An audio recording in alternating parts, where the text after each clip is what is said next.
Okay, hello dear friends, good evening. And this video is a blah blah blah about anxiety, exam anxiety. The story comes from like this. I saw my Facebook as a pop-up message. One friend said he and his friend listened to my video, and they are in university, is preparing for a midterm examination, and it's kind of stressful, and I totally understand. It's very stressful, so they would like to hear some tips or advice. And then we start to, it's a very polite, kind person. So every time when you on Facebook, if someone say hello or something, you know there is not a real urge. I do not know. I can feel.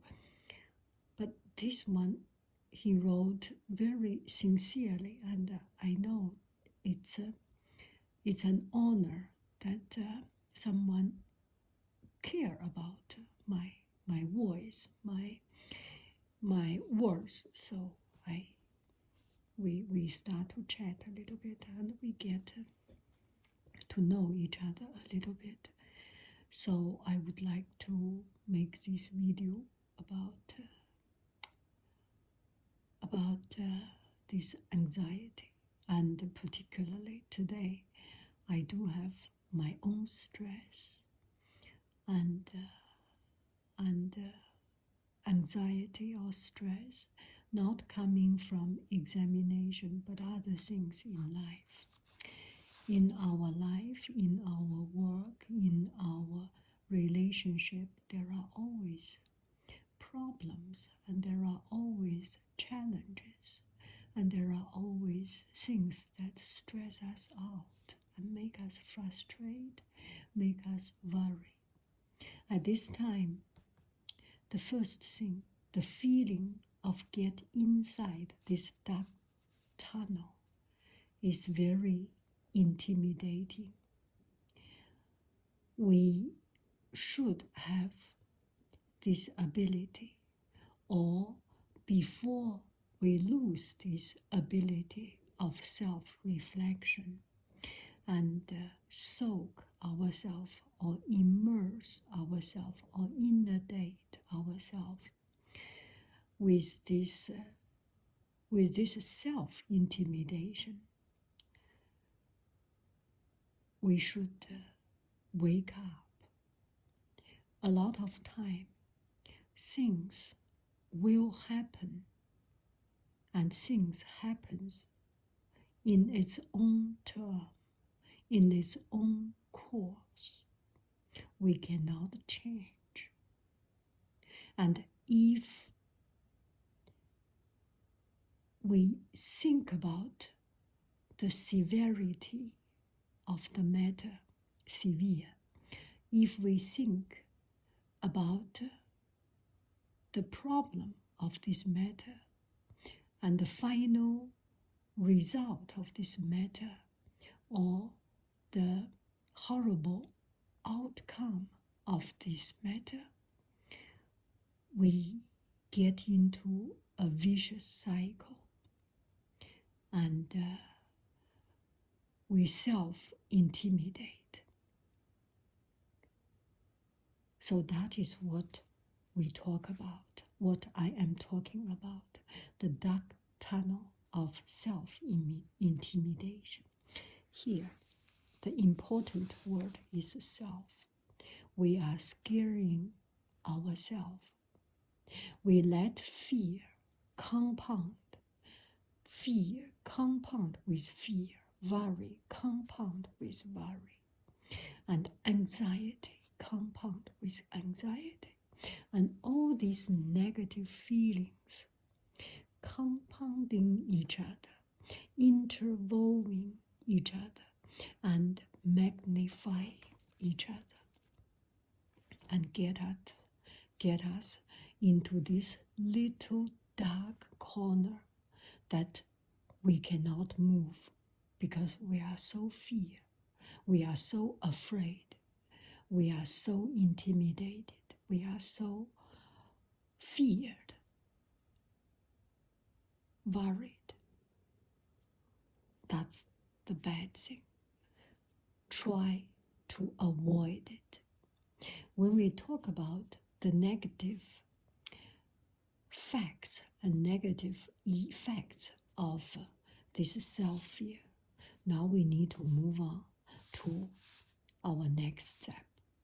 The next step, number 2, or within number 1, is stop thinking. Because when you are afraid, thinking only brings more fear. Do I make any sense? Because you do not have the capacity to think positively. Or even if you try to think positive, your positivity inside so much fear and anxiety is just so weak, cannot overcome, cannot conquer your fear, cannot conquer your negativity. Your positive energy is too slow, too small, too weak to fight back the negative energy. Do not think. At this time, the more you think, the more you fear. Do not think. Stop thinking. Do something. Take action. When you are busy, for now I am making this video. I am making this particular video. No matter it's a particular video about math, about science, about cooking, about painting, anything, it occupies my hand. Then it occupies my mind. Then my mind cannot wander in those negative feelings.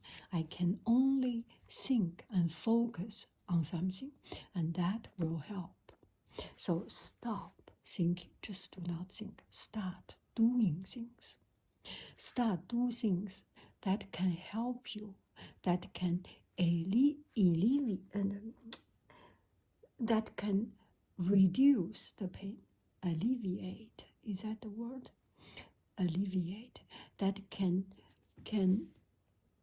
sidetrack your attention and move your attention into something else to occupy you. If you have a hobby, go ahead, do it. But maybe you just do not have that enough mindset to get you to do another thing. For example, your hobby is guitar. It is really not the time to pick up a guitar to play 1 hour. If your hobby is hiking, you hike for 2 hours, for 3 hours. You do not have that luxury. But you will eat, you will drink, do something that helps you. Go out to have a burger, go out to have a sandwich, go out to have a fast food, or go out to buy some cookies, some snacks, and get your mind out of that dark tunnel. Get your mindset, move a little bit.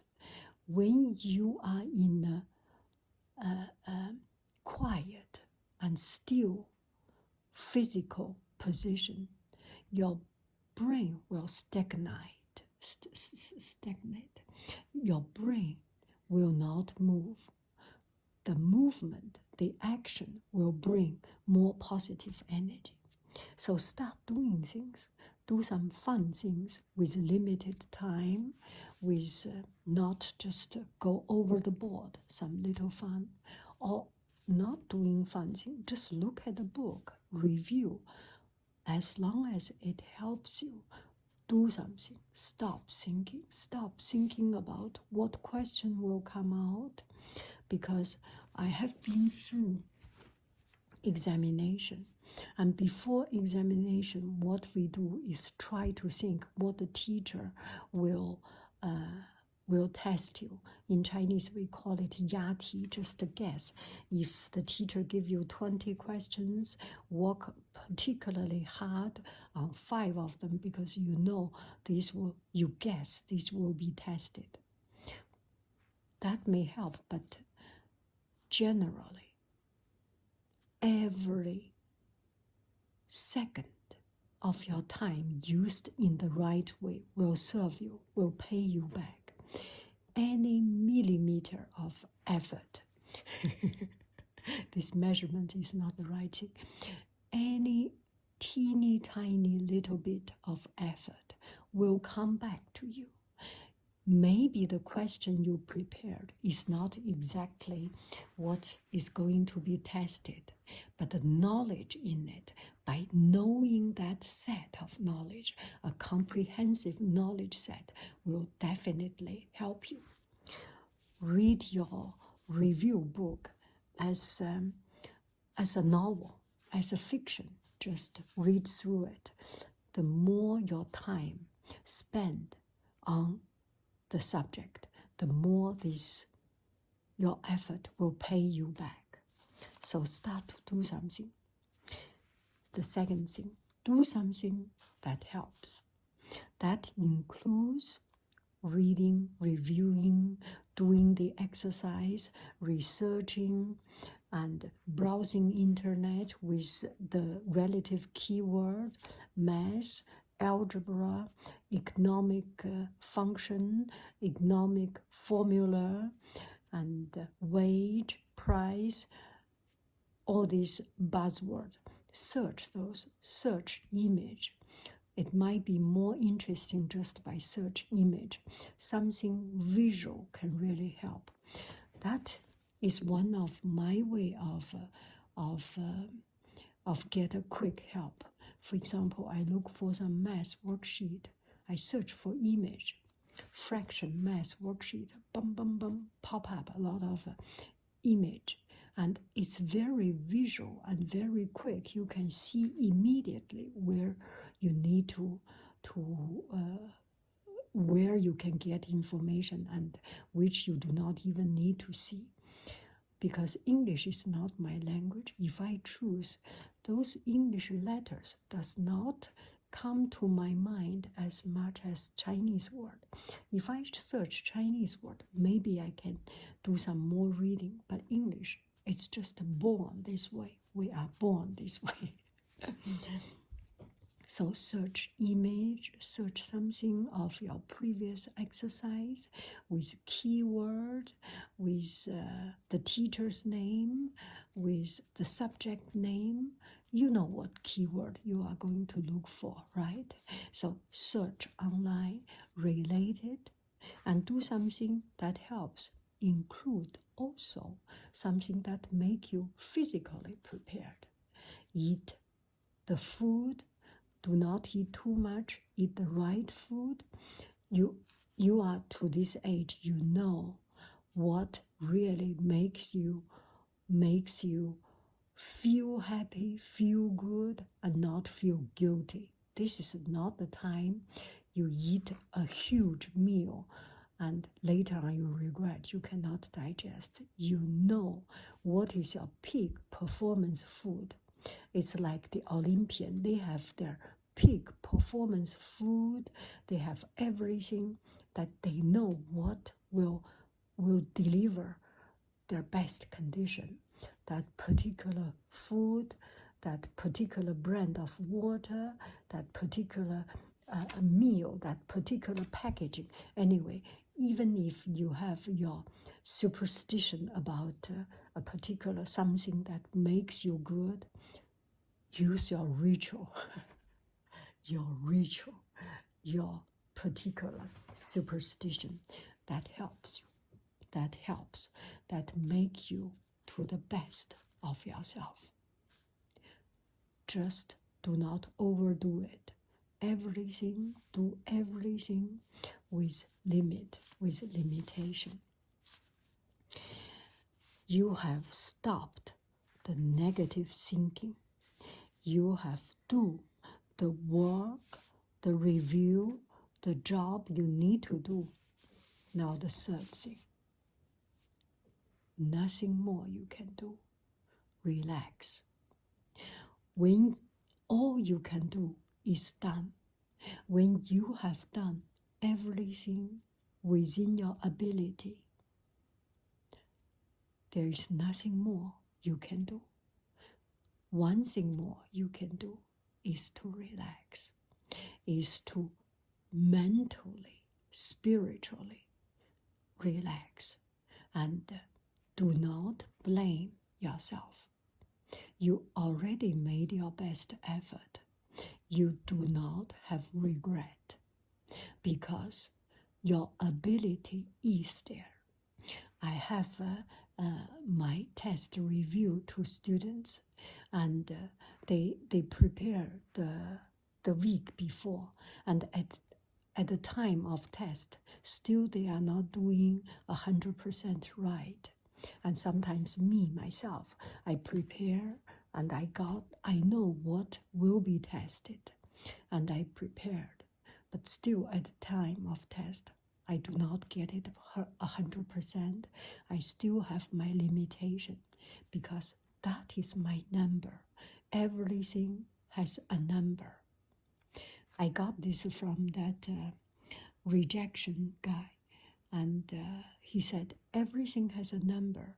He tried things, and for example, one time he tried to I forgot what he tried to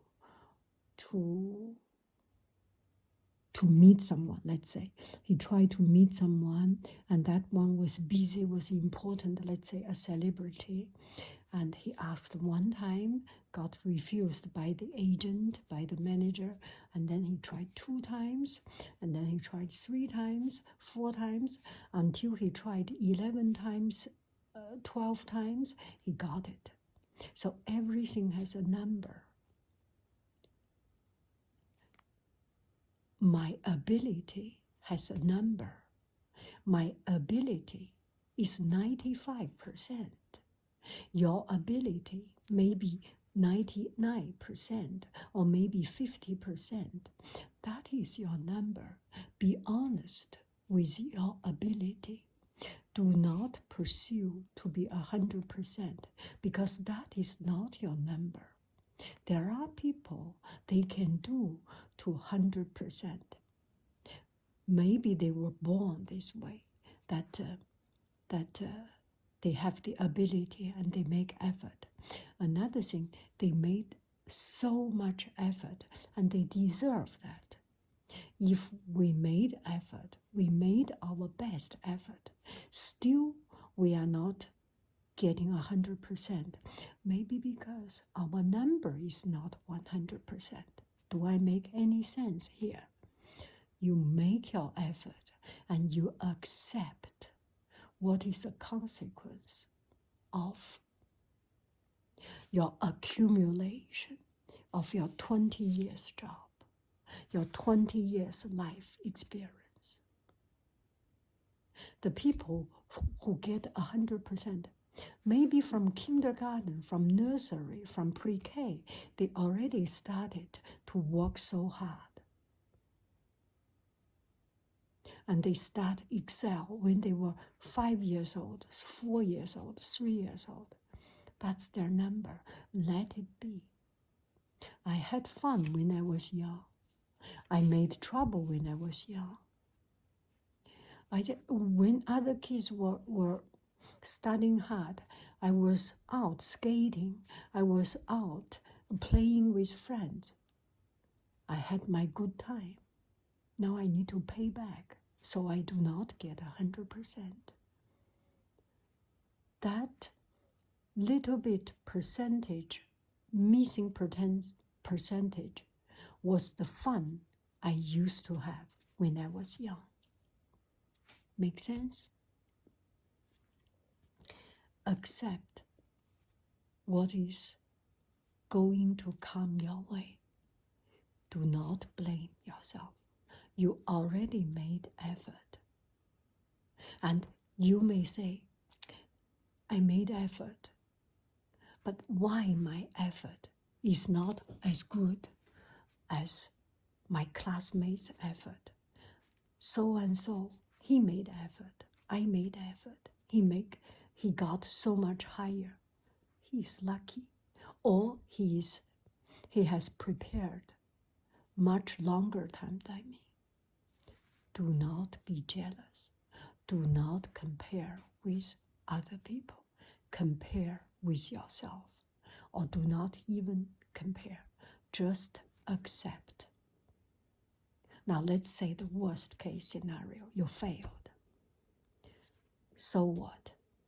There are many fails in life. Apple, the first Apple, failed. And big company failed at the very beginning. Nespresso,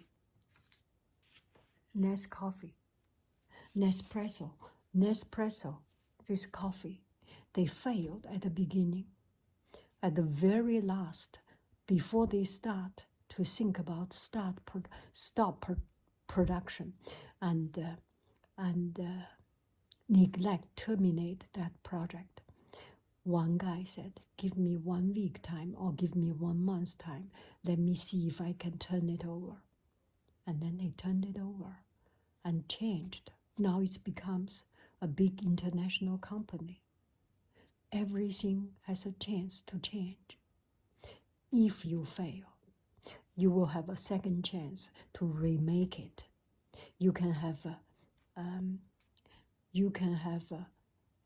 another chance to redeem your test. If the teacher does not give you, you can take another term. There will be a way. If the teacher does not allow you to take this term, you may just very well become Steve Jobs to drop out, like Facebook. I will not say anyone's name, like Facebook, like Microsoft, drop off and make your biggest company in the world. Right? So, think positively. Accept the worst case scenario.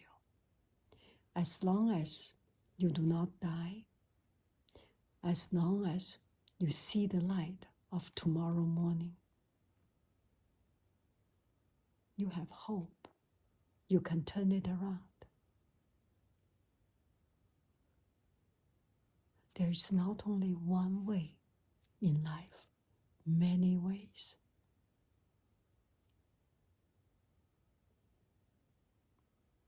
The guy who did not have money and did not have a good job and ended up delivering pizza, later on, he made the biggest pizza chain in the world. Life will change. As long as you have the drive, you have the generosity to accept things, you can turn it around. Thank you very, very, very much. I love you. I really do. Do. Good luck.